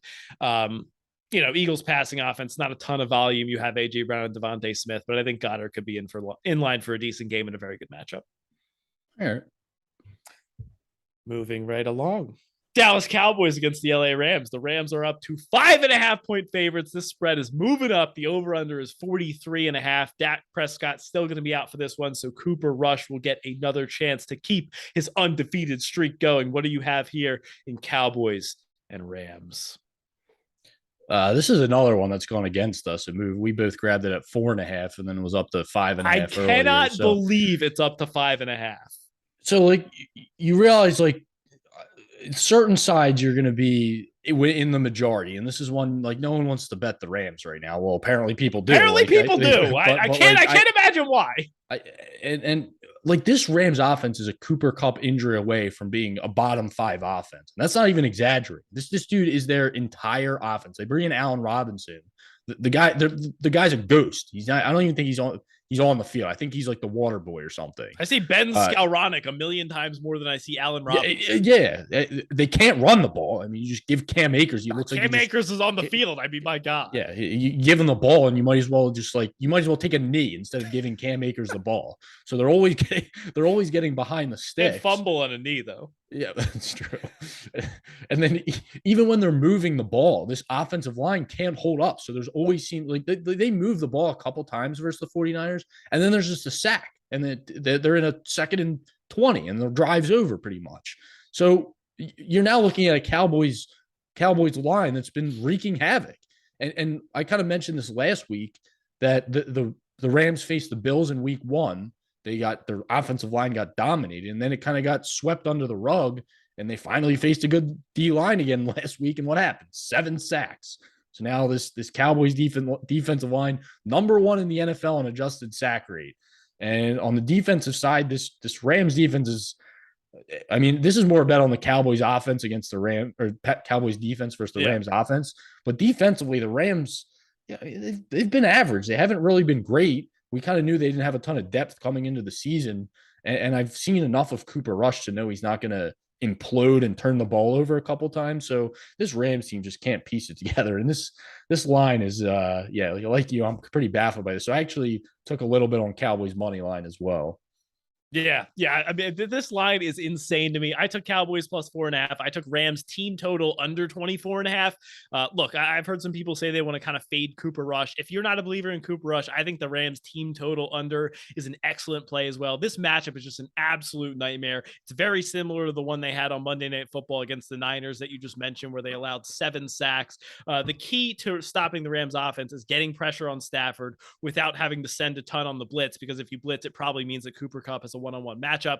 That's the exact perfect thing you want with this Cowboys defense. Micah Parsons and the guys up front, 2nd in the league in sacks, like you said, 1st in adjusted sack rate. I think they're going to generate a ton of pressure. Stafford is just a turnover waiting to happen. And the other thing, the Rams have one of the worst home fields in the NFL. I would almost guarantee you this is more Cowboys fans than Rams fans. So maybe you want to give the Rams a half point for home field just because of the travel aspect. So this line implies that the Rams right now are 5 to 5.5 points better than the Dallas Cowboys on a neutral field, which is absolutely insane to me. The Rams have looked broken from the start of the season. I mean, I cannot get over this line. It blows my mind. Cowboys money line, Rams team total under, Cowboys spread. Love it. Props for you in this one. So I saw some props get released earlier, and they actually only released Darrell Henderson numbers and not Cam Akers. Come on! They were saying they wondered if they were allowed to post a line in the negative. So I think they have to get clearance on that before posting it. So I'll see where he opens up at, and I'll go right back to it. So I just saw Allen Robinson. His receiving yards opened at 40.5. It's already getting steamed under. If you can grab a piece of that, I would definitely do that. And then Matthew Stafford. I don't bet interception props often, but Matthew Stafford to throw an interception at minus 130 just has to be so good in this spot. Led the NFL in interceptions last year. Already has 6 more this season. The Cowboys defense led the NFL in interceptions caught last season with 26 as a team. I mean, as Stafford, like I said, he's just a turnover waiting to happen. I think minus 130 is going to cash in the first half here. Minus 130 is a little hefty for me to lay. Come on, you bet a defensive prop this week. I did, my first ever defensive interception props. Come on, expand your horizons. Yeah, I know. All right, maybe someone out there will take it with me. Let's go to the San Francisco 49ers against Carolina Panthers. Moving right along here. Last game in the 4:00 slate. The Panthers are 6.5 point home favorites. The over-under is 38.5. Trent Williams, Niners left tackle, still going to be out. Their backup left tackle, Colton McKivitz, actually also got injured last week as well, so they might be down to the 3rd stringer. And then it was also announced today that Panthers star safety Jeremy Chin, probably the best player on this Panthers defense, was placed on IR, so that is a big loss for their secondary. What do you have in this one, Niners versus Panthers? I don't think the market's adjusted to how bad this Panthers team really is, honestly, because this line should probably be over a touchdown. I don't care if it's a short week for the 49ers, but short by a day. Yeah, and the Panthers just put up 220 yards against the Arizona Cardinals. I'm trying to be calm about that. 220 yards versus the Arizona As someone Cardinals. who bet them, I'm surprised you're so calm. Right. Baker is the only quarterback in the league that has a negative EPA. So I was going to mention this too. Yeah. So essentially, I have contributed more to the Panthers offense while watching NFL Red Zone on my couch on Sundays than Baker has. So he is literally costing the team points every time he drops back to pass the ball. They're yet to even break 300 yards in a game. We are 4 weeks into the season, and they have not put up 300 yards. And now they're facing the best defense they've seen the entire season. I don't see how they score any points here. I really don't. So I laid it with the 49ers, and I also like the Panthers team total under 16.5. I mean, man, just come over here, read the notes off my page. Exactly what you just said. Couldn't have said it any better myself. Also, nice little added narrative. Nick Bosa hates Baker Mayfield. So apparently there was some clips from a few years ago where Bosa was on the Ohio State team in the Oklahoma game where Baker beat Ohio State, planted the flag in 2017. And the last game that they played him, he was interviewed after and said like he was trying to get revenge and all this stuff. So in the last game that Nick Bosa played Baker Mayfield, he sacked him 2 times. Baker finished with 100 passing yards and 2 interceptions and a 31-3 Niners win. I think we see something similar here this week. Well, you could add him to the list with the 60,000 Panthers fans that'll be at the game that also hate Baker Mayfield. Perfect. Everyone hates Baker Mayfield. Props in this one, definitely going to be looking at Jeff Wilson over rush yards, 85, 75, and 74 the last 3 weeks. This one opened at 66.5 on DraftKings. I thought he looked incredibly explosive on Monday Night Football, ripped off like a 35-yard touchdown run. He's playing over 95 or 90% of the running back snaps. I think Wilson's line needs to be in the mid-70s here in a game that we expect the Niners to get a lead and just pound the rock. Yeah, I had his yards and his attempts as well. I ended up playing his over 14.5 attempts Monday night. So if we get 14.5 or 15.5, I'll go right back to it. His last 3 games as the lead back. He has 18, 12, and 18 attempts. The 12 carry game was against Denver where the offense really just couldn't stay on the field. They only ran 50-something plays in the game. Yeah. So in a game where I expect them to win and then control the ball for a majority of the game, I'll take his attempts as well. And then also – going to try and call a shot. We called it with Trubisky last week. I'm going to go Baker under 194.5 pass yards.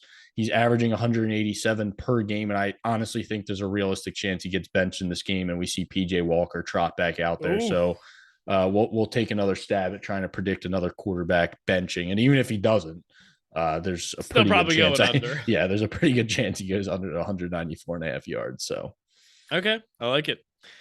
All right, ready to move on to Sunday Night Football? Yep. All right, AFC North divisional battle, our debate of the week. We will see if Rue can get off the schneid here and get in the win column. The Cincinnati Bengals are traveling down to Baltimore to play the Ravens. Ravens are 3-point home favorites. Yes, Rue's Baltimore Ravens are 3-point home favorites. Over under is 48.5. A couple injury notes real quick. The Ravens coming off a loss to the Bills and another insane game that was decided at the wire. Ronnie Stanley's questionable. Rashad Bateman was seen in a walking boot after the game, missed practice today, so he's also questionable.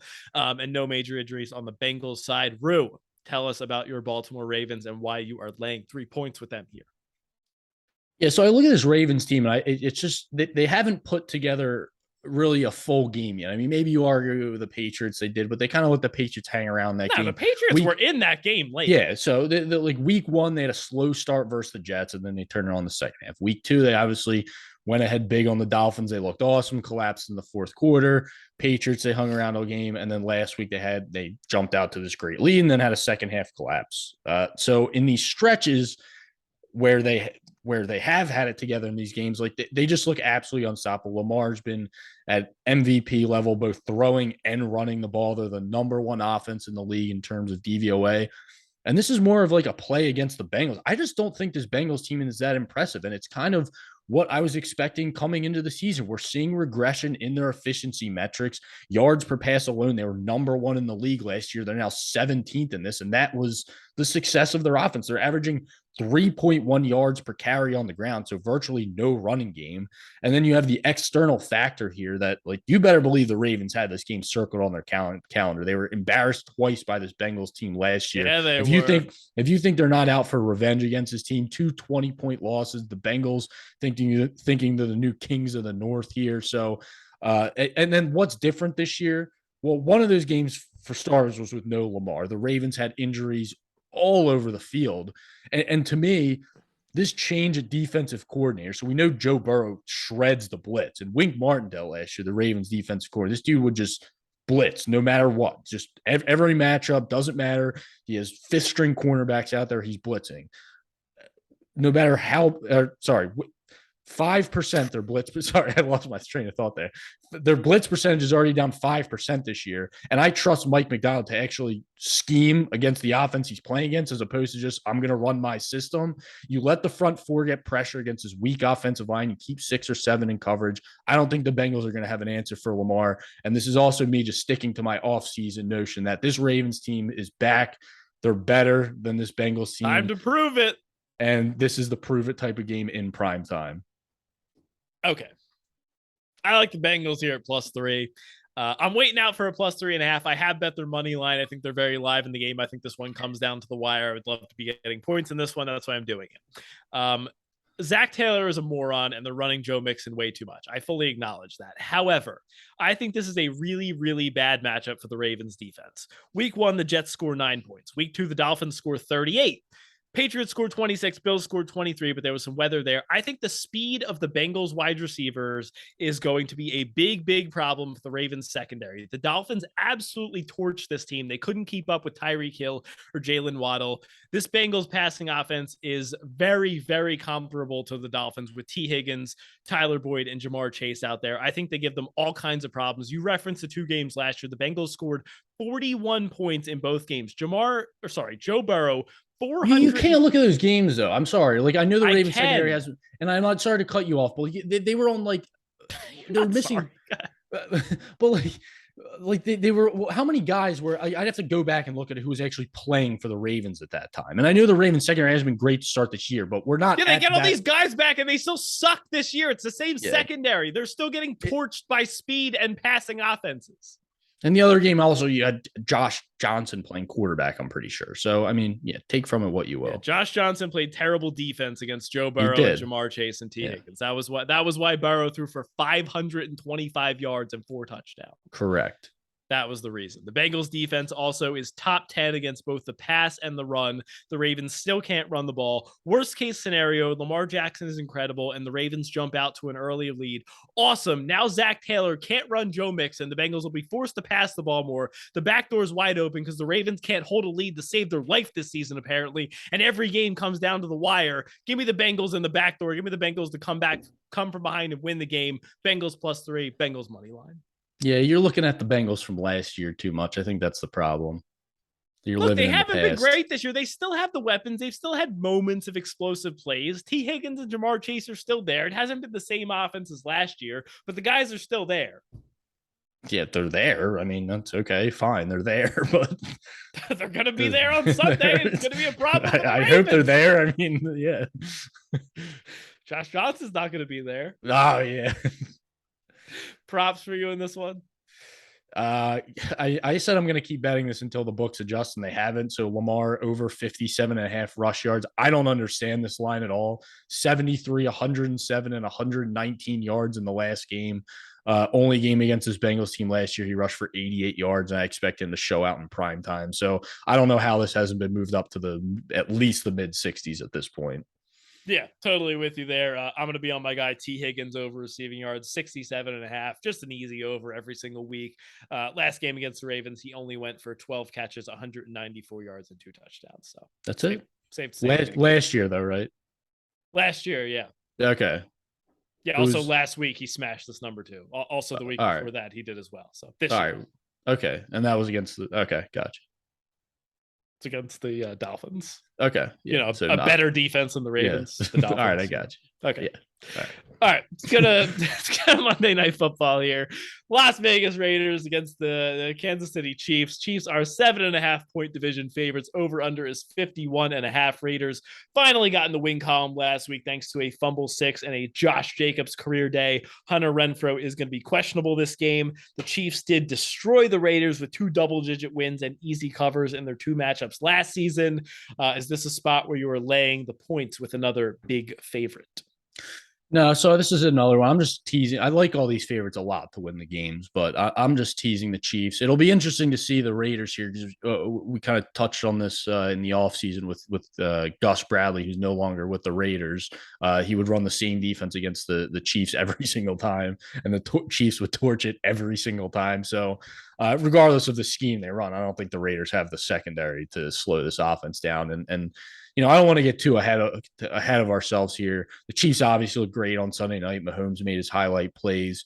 But look, they were gifted a turnover on the opening kickoff. They had the Brady sack fumble that put them right in scoring range. So they had a couple breaks go their way. They were obviously the better team. And I think this Raiders team stinks, but I definitely think this line is a little bit inflated. And if you want to bet the Raiders, I do. And I think if you want to bet the Raiders, I think if you want to bet the Raiders, you wait until Monday. Everyone's going to be throwing the Chiefs in their late team. What did the Raiders do last week? They got a fumble 6 and a couple lucky drives. They weren't that impressive last week. No, I don't. By no means do I think the Raiders are impressive. I don't think they're a great team. I just think when you have a team like the Chiefs that are coming off a win like that in prime time, you're getting 2 points of value. Like everyone wants to bet the Chiefs. No one's. I don't know. The look ahead was 7 and went to 7.5. It's not like it changed up to 9.5 or something. Yeah, I guess. I don't know, but I think if you want to bet the Chiefs, grab them now, put them in your teasers, and if you want to bet the Raiders, you wait for it. Yeah, I mean. So, yeah, I mean, you can't make an X's and O's case for the Raiders here. Like, you know, I think they'll be able to move the ball a little bit. I still don't think, like, the Chiefs' offense, albeit against Tom Brady, they didn't look great last week. The Bucs were able to move the ball. Yeah, defense. Yeah. So I said, yeah, the defense. So I think the Raiders will have some success here. And this is certainly an option with this spread here. Like, this is backdoor wide open for the Raiders for me. Yeah, could be. Props in this one. Sorry, I don't have a play on this one. I like the Chiefs and teasers as well. Wouldn't lay the points. Wouldn't take it with the Raiders. I think Chiefs win the game. Fine. Okay. Props in this one. I'm going right back to Josh Jacobs under rush yards. I put it on the prop sheet last week for the combined yards. Smacked it right in my face. I'm still not a believer. I'm looking for a line in the low to mid 60s. He was 13-6 to the under on a 65.5 last year. 4 of those 6 overs that he did hit were in games that the Raiders won. So, you know, kind of the script on Jacobs is you want him in games where the Raiders are favorites and can run the ball a lot. The 2 games against the Chiefs last season, he had 16 rush yards and 24 rush yards. If we get an inflated line on Jacobs after last week, I'm all over the under. All right. Anything for you? Nope. All right. That is a wrap. We have made it through every game. I am running on fumes here. I feel like I just ran a marathon. Long shots, best bets, close it out with the chalk donkey parlay and our look ahead bet of next week. Let's start it off with long shot of the week. Rue, what do you got for everyone? All right, I am going to go back to that Sunday night game, and I'm going to take a little bit out of a page out of Dave's book last week. I'm going to go Lamar over rush yards. I'm going to add in a Mark Andrews touchdown and a Ravens win. So I'll have to wait to see the odds on this. Andrews has 3 touchdowns on the year. He's the top red zone target. I think the Ravens can put up some points here. So little SGP for you right there. Man, that's going to be really awesome when Lamar has 100 rush yards and Mark Andrews scores and the Bengals win the game. That's going to be great. My long shot of the week, I'm going to go with Chris Olave. I mentioned this earlier. I'm going to take him. Let's just go with 100 yards. I'm expecting his line to open maybe the high 50s, low 60s. We'll probably have to wait to see if Michael Thomas is playing before we get a prop, but I think this is just the ultimate boomer bust wide receiver. Leads the NFL in air yards, already had 150-plus receiving yard game. We know the Seahawks secondary is very beatable. Just ask TJ Hawkinson and Jared Goff. So I like Olave to have a big game here. And then something I mentioned earlier, Carson Wentz, I'm going to points bet his under pass yards just in case he does get benched. Worst case, he plays the whole game. He only had 211 and 170 pass yards in the last 2 games. So we see Sam Howell, you win. If not, might still win. All right. Favorite bet of the week. I'm a little conflicted here. I feel like I have a couple that I feel very passionately about, but I'll see where you go here first. What do you got? Jeff. Yes. If I walked up to you and handed you a wad of cash, would you accept it? Absolutely. That is what you're getting with Nick Chubb rush yards this week. This line, the one you're going with. This line, I'm not kidding and I'm not exaggerating. This line is 20 yards too low. We've seen it's really not over the course of the 2020 and 2021 seasons. We saw Derrick Henry consistently lined in the low hundreds, even because he got 26 carries a game. Why do I need 26 carries when I'm getting a guy averaging 5.7 yards per carry? Going against a defense that's allowing the most yards per carry in the league. All I need is like 15 carries to hit this over at 85.5 rush yards. Absolutely absurd. Just take the wad of cash. Nick Chubb over 85.5 rush yards. God, I love that this is your favorite bet. It's so funny. How can it not be? It should be everyone's favorite bet. It's a running back lined in the high 80s. I don't understand how it's that ridiculous. You're dumbing it down so much, and it's pissing me off. It's not that complicated. It needs to be dumbed down. It's not a running back lined in the high 80s. It's like saying Justin Jefferson over 100.5 receivers. Like, yeah, it's a receiver lined insanely high. Wait. It's the best running back in the NFL, averaging 115 yards per game, going against probably the worst run defense in the NFL in the history of the NFL that allowed Rex Burkhead to rush for 100 yards. Look, I'm betting it. I bet it twice. No, I don't want you to bet it. I don't want you to bet it. You should bet the under. I don't care. I already bet it. I like the play. I just think it's funny that you like it this much. I love the conviction, though. A lot of cash. I mean, I don't know what else you want me to say. You've said it all. If people don't know to bet Nick Chubb over rush yards by now, I don't know what they're listening to. And look, if you don't bet it now and the line moves up to like 95.5, you take the over. Because you got 20, like, I don't know what to say. All right. My favorite bet of the week. Love the Cowboys, love the Seahawks, but I'm going to come back to my Miami Dolphins -3. The downgrade from Tua to Teddy is not that significant, giving the elite level weapons around them and the overall scheme of this Dolphins offense. The Jets got destroyed by the two upper echelon teams they played so far in the Bengals and Ravens. They got a lucky comeback win over Cleveland and then beat, as you said, the poverty Steelers last week. Dolphins will be fully rested coming off the mini bye. I already referenced Zach Wilson's atrocious stats against the Blitz. I think he's in for a long day. People want to look at last week. Oh, they won the game. Guess what? He's a 50% completion percentage and threw 2 interceptions in that game. He does that again this week. The Jets lose by double digits. I would bet this up to Dolphins -4.5. All right. Let's close this out with a chalk donkey parlay. So, couple big favorites on the board. What do we like here? A lot of directions. Love the Packers. I love the Niners. The Bills are too high for me to even put in a parlay. Yeah, it doesn't really do enough. Niners, yeah, I like the Niners. And I'm fine with the Eagles or Chiefs.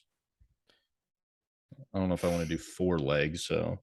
No, 3 should be good. All right, so if we go Packers, where's the Niners? Packers, Niners goes to the -143. So yeah, we add one more. Eagles takes us to +140. Chiefs takes us to +120. Bucks. Oh, Bucks. What do you like the best out of that? All of them would be plus money. I honestly don't have a preference. I feel pretty confident about all of them winning. I guess the Bucks. All right, let's go Packers, Niners, Bucks for the chalk donkey parlay. I'm getting +109 on FanDuel. Yeah, that works. Shop it around. Go for your best odds. Should be able to get plus money on this one. All right, Rue. The question everyone's waiting to hear. The CLV bet of the week, the look ahead line for week 6 that we can put in the account right now and look back on it 7 days from now and think, wow, that's a good bet. What do you have for us? We've been pretty good with these so far, and I'm going undefeated in CLV. The bets might not always win, but we're beating the market every single time. Yeah, I'm going to the Ravens. You can get them at 5.5 at a couple books. They're playing the Giants next week. Who knows what their quarterback situation is going to be like? They're coming back from London. I know the Ravens are obviously coming off a tough divisional matchup, but my God, getting this under 6 points, I absolutely love. And if the Ravens do win Sunday night, we expect the Packers to roll over the Giants. You could be looking at this over a touchdown easily next week. even if the Ravens don't win, I still think that, like you said, this needs to be over a touchdown. Then it's a bounce back spot. Then it's perfect. Right. And I mean, like I mentioned in my handicap of the Bengals Ravens, I think the Ravens struggle with elite speed and passing offenses. I mean, enter the New York Giants. Couldn't be more on the opposite end of that spectrum. So I think this is an excellent matchup. Ravens are going to be 7.5 next week. Yep. All right. Anything left to say? I think this may have been the longest podcast ever, but we made it through. Yeah, I'm good. No. I'm sorry. I was checking some scores down here. What do you got? College football? Yeah. All right. Thank you, everyone out there, for listening. That is a wrap from us. Follow us on Twitter at BetRightPod. The DMs are open. Leave us a 5-star review on Apple Podcasts. Smash the like button on YouTube. The link for the YouTube video will be in the description of this podcast. From Jeff and Rue, we are the Bet Right Sports Betting Podcast, because every time you bet with us, you bet right.